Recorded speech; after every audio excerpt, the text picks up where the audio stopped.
शारदीय नवरात्रि पूजा उपलक्षे जलेश्वर सहर उपकंठ नंदिका ग्राम माँ दुर्गा नवतार पूजा पाइले 9 जन नाबालिका कुमारी कन्या आसीन्न शुक्ल प्रतिपदा तिथि नवमी पर्यंत नवरात्रि रूपे पालन करा जाइथाय। एथिरे माँ दुर्गा 9टी स्वरूप को श्रद्धा और भक्तिर सहित आराधना करा जिबार विधि व्यवस्था रही जहाकू नवदुर्गा भाव वर्णना करा जाइछि। तेबे शारदीय नवरात्रि रे कुमारी पूजार विशेष महत्व रही।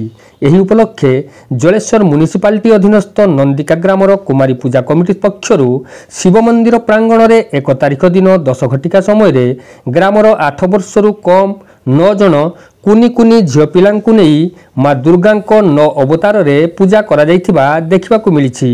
नवरात्रिर प्रथम दिवस रे शैलपुत्री, द्वितीय रे ब्रह्मचारिणी, तृतीय रे चंद्रघंटा, चतुर्थ रे कुष्मांडा, पंचम रे स्कंदमाता, 6 रे कात्यायनी, सप्तम रे कालरात्रि, अष्टम रे महागौरी और नवम रे सिद्धिदात्री रूप रे कुमारी कन्या मानकु पूजा करा जाइथिला।